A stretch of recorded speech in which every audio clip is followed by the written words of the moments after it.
भीतरघात और बीजेपी की रणनीति का तोड़ निकालने के लिए नाथ के सीक्रेट एजेंट मैदान में तैनात हैं। उपचुनाव की जंग में कांग्रेस ने हर विधानसभा सीट पर 2 सदस्यों की खुफिया टीम उतारी है, जो सीधे पीसीसी चीफ कमलनाथ को रिपोर्ट करती है।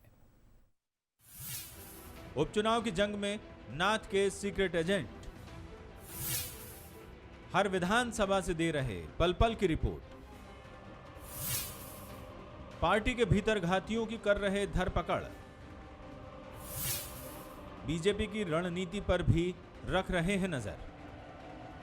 प्रदेश में 28 सीट पर होने जा रहे उपचुनाव को कांग्रेस अपने लिए संजीवनी से कम नहीं मान रही। शायद यही वजह है कि कांग्रेस इस लड़ाई में सदी हुई रणनीति के साथ मैदान में है। पार्टी को इस बात का भी बखूबी आभास है कि इंटरनल डैमेज चुनाव में काम बिगाड़ सकता है, जिससे निपटने के लिए नाथ के सीक्रेट एजेंट मोर्चा संभाले हुए हैं।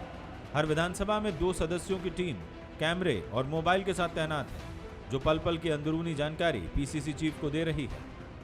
एक चीज़ पे सीधी उनकी निगाह है कि हमारे प्रत्याशी की स्थिति कैसी है। जो विरोधी दल के प्रत्याशी हैं वो कहीं धनबल का उपयोग तो नहीं कर रहे हैं, वो कहीं हमारे कार्यकर्ताओं को डराने धमकाने का काम तो नहीं कर रहे हैं, कोई प्रलोभन तो नहीं दे रहे हैं। तो एक एक चीज़ सीधी कमलनाथ जी सीधी निगरानी कर रहे हैं और एक एक चीज़ उनके टच में है। एक टीम लगी हुई है जो लगातार उनको सब चीज़ की रिपोर्टिंग करती है और उसके आधार पर जिससे चर्चा करना, जो कमियाँ हैं उसको दूर करने का काम वो करते हैं। कांग्रेस ने बीजेपी से आए 6 नेताओं को उपचुनाव में प्रत्याशी बनाया है। इसके साथ ही बीएसपी का दामन छोड़कर कई उम्मीदवार हाथ के साथ चुनावी रण में उतरे हैं। ऐसे में कांग्रेस ये क्रॉस चेक भी कर रही है कि पार्टी के कार्यकर्ता इन उम्मीदवारों के लिए काम कर रहे हैं या नहीं। वहीं बीजेपी कांग्रेस की इस रणनीति को फ्लॉप बता रही है। बीजेपी का कहना है कि कांग्रेसी एक दूसरे की ही जासूसी कर रहे हैं। ये एक दूसरे की खुफियागिरी कर रहे हैं।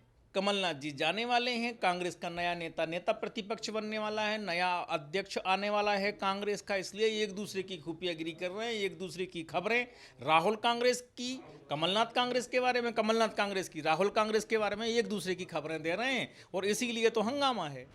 कांग्रेस को जमीनी स्तर पर मजबूत बनाने के लिए एआईसीसी भी कदम से कदम मिलाकर मदद कर रही है।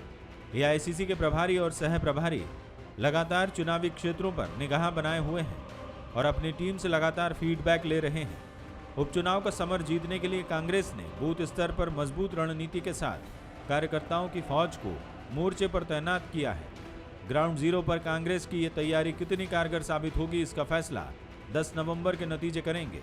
फिलहाल नाथ के सीक्रेट एजेंट मैदान में मोर्चा संभाले हुए हैं।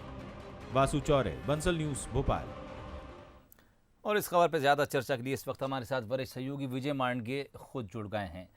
विजय जी, सवाल यही है कि कांग्रेस की जो खामोशी के साथ रणनीति है, दरअसल वो कितनी कारगर साबित होगी। 2018 में जब कमलनाथ ने मध्य प्रदेश का रुख किया था, उस वक्त भी बेहद खामोशी के साथ वो मैदान में उतरे थे, अपनी रणनीति पर काम किया, लेकिन तब उनके साथ कई और चेहरे भी थे जो कांग्रेस को सपोर्ट करते थे। इस बार ऐसा लगता है कि वो किला अकेले लड़ा रहे हैं। सोहेल, किला अकेले लड़ा रहे हैं ये तो सभी देख रहे हैं, क्योंकि तमाम सारा जो मैनेजमेंट है उपचुनाव का वो केवल और केवल कमलनाथ के हाथों में है। पर्दे के पीछे कई लोगों को जिम्मेदारी ज़रूर देकर रखी है, जैसा कि कांग्रेस दावा करती है। सवाल यह है कि कांग्रेस को ऐसा करना क्यों पड़ रहा है, क्योंकि जो चुनाव का प्रबंधन है वो बीजेपी बेहतर तरीके से करती है और उसके बूथ मैनेजमेंट की कोई सानी नहीं है। ये हर चुनाव में नज़र आता है, उसका एक कार्यकर्ता हर बूथ पर मौजूद रहता है और ये कांग्रेस भी जानती है और कमलनाथ भी जानते हैं कि यदि चुनाव मैदानी तौर पर जीतना है, प्रचार अपनी जगह है, प्रत्याशी के चेहरे अपनी जगह हैं, सभाएं अपनी जगह हैं, लेकिन जब वो मौका आता है जब मतदाता प्रत्याशियों के भाग्य का फैसला करता है, तो वहाँ पर एक टीम मजबूत होनी चाहिए। तो ये तमाम सारी कवायद उसी के लिए। दूसरी तरफ ये चुनाव इसीलिए भी थोड़ा सा हटकर है क्योंकि कांग्रेस ने उन तमाम सारे उम्मीदवारों को टिकट दिए हैं जो बीजेपी छोड़कर कांग्रेस में शामिल हुए हैं, कुछ लोग बसपा छोड़कर कांग्रेस में शामिल हुए हैं।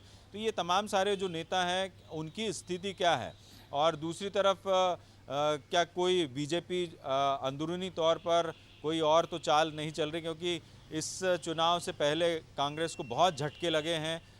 अभी कुछ दिन पहले एक और झटका लगा। तो ये राजनीति है और राजनीति में जो दांव पेच है वो हर राजनीतिक दल आजमाते हैं और इसी में कांग्रेस जो है वो ये पूरी तरह से मुस्तैद है, फूंक फूंक कर इसीलिए कदम रखती हुई नज़र आ रही है। और ये जो सीक्रेट एजेंट्स कांग्रेस ने तैनात किए हैं हर विधानसभा सीट पर, उनका काम है फीडबैक देना, और फीडबैक बहुत महत्वपूर्ण होता है। तो शायद यही वजह है, ये तमाम सारे जो फैक्टर्स हैं वो इसी तरफ इशारा करते हैं कि कांग्रेस कहीं कोई कमी नहीं छोड़ना चाहती अपने इस पूरे उपचुनाव के कैंपेन में। चलिए, बहुत बहुत शुक्रिया तमाम बातचीत के लिए। तो अगर चुनावी मैदान में प्रचार की बात की जाए तो बीजेपी शुरू से उसमें लीड लेती नजर आई है, लेकिन वहीं जो भीतर खाने खबरें निकल कर आती हैं वो ये कि कमलनाथ पेपर वर्क के माहिर माने जाते हैं, और ये भी बताया गया कि कमलनाथ पेपर वर्क में लगातार जुटे हुए हैं, अपनी रणनीति को पेपर पर लगातार वो खाके के जरिए खींच रहे हैं। अब खबर ये भी है कि उन्होंने अपने सीक्रेट एजेंट इस वक्त तमाम विधानसभाओं में उतार दिए हैं, जो उन्हें पल पल की रिपोर्ट भेजते हैं, जिसे हम फीडबैक कहते हैं, और उसके आधार पर कमलनाथ आगे की रणनीति तय कर रहे हैं। लेकिन फिर भी फैसला 3 नवंबर को होगा।